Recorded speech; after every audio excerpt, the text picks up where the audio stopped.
Hello, this is Reverend Ken Wilcox at the Center for Spiritual Living here in beautiful St. Augustine, Florida. It's almost a spring-like day here. I'm coming to you because this is the last of my Christmas talks, the Holy Family. This will end up this season of Christmas stories, but I'll be rerunning these talks that I've done throughout the Christmas week. And after Christmas, starting in the new year, I'll start a new series, and it's all will be on affirmative prayer, praying like Jesus did, praying affirmatively, praying effectively. And this is a sure way to get your 2022 off to a healthy, prosperous, and joyous start. So be sure to look out for those videos coming up in January. Now, my last talk is on the Holy Family, and specifically Mary and Joseph. I have a lot of compassion for those two young people in a really difficult situation. Now, you have to realize that Mary, at that time, being pregnant with a child, not her husband's, and in a way that she couldn't easily explain, she would have been likely to be stoned in her village if Joseph had not stepped up to marry her. We're told in Scripture that they had to go to his hometown to pay a tax by Caesar Augustus, and that in his hometown there was no room in the inn. That's a quaint way of saying a really harsh reality.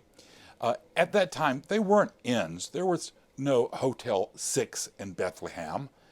The reality was Joseph had gone back to his family. Bethlehem was his hometown. And his family had added up the months and realized that Mary had been pregnant before they had been married.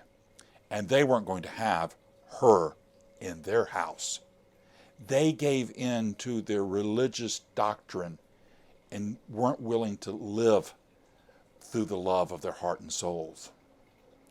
And you can only imagine how they would have berated Joseph, calling him a dummy, telling him that she had pulled the wool over his eyes, that he was going to have to raise and feed a child that wasn't his own. So they put them out, and they were forced to spend the night in a stable, not even fit for human habitation.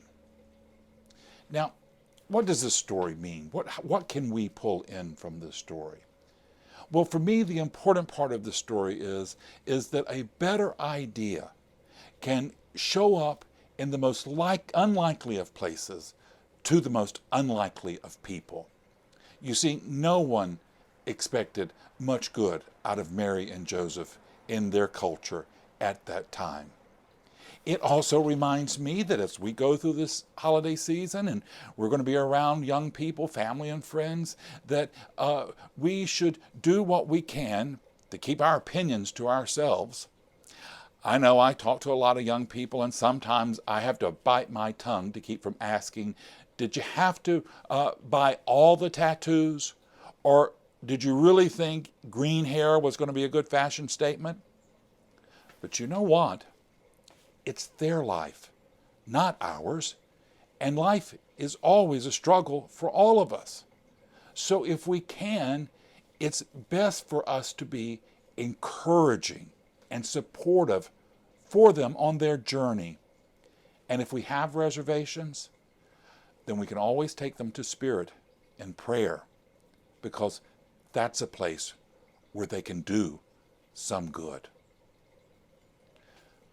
So for the coming year, it might be a good time to remind ourselves that we can let go of old conclusions and ideas that haven't been working for us for a long time, and choose to be loving, choose to be conduits of God's compassion and kindness and support. We can become beacons, lighthouses of goodness. And my dear friends, if you haven't noticed, this past year has been a dark and troubling year. We all need support and encouragement, and we can step up and be that bright light of God's possibilities right where we are. It's what God is counting on you to do.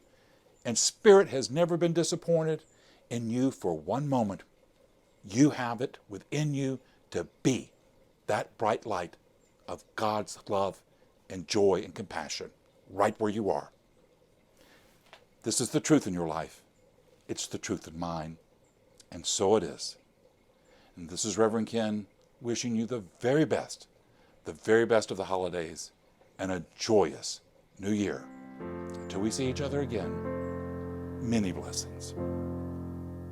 Satisfy my soul.